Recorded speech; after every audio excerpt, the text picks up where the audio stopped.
Sometimes I wish I were a dog. No school, no work, no stress. Just a simple and peaceful life, with the only responsibility being to bring happiness to its owner. And sometimes dogs might have more dignity than some of the humans. Think about this. Most owners love their dogs and provide them with shelter, food, and adequate care. On the other hand, some workers in a poorly developed country might not even have the money to buy decent food or live in a house. That's kind of insane if you think about it.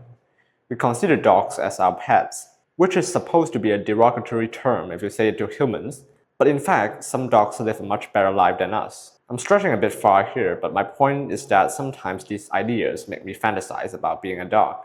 With that being said, I'm not sure if I would really choose to become a dog if I could do so. Yes, I have fantasies, but I also ask myself, would I be willing to give up my autonomy and privacy? And more importantly, would I be willing to sacrifice the unique gifts I have as a human, such as the ability to think and create? So maybe the crux of this problem is not about whether I wish I could become a dog, but how I can capture the essence of a dog's life. What do I mean by that? As humans, we are never satisfied. We are always driven by external desires like money, fame, or 100 other things that we see on social media. And when we have achieved our desires, our satisfaction is so momentary that we'll immediately chase after our desires. But when we do this, we start to lose sight of what we really want. Fulfilling our desires is supposed to make us happy, but our endless chase for unlimited desires actively give us stress and anxiety. So what can we learn from dogs? Dogs feel happy when their owners come back to home, when they get to play outside, and when they get a treat. They find joy in the simplest moments, and we can do that too.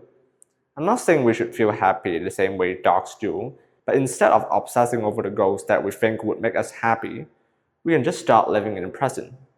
We can notice the minute yet interesting things happening around us and learn to appreciate them.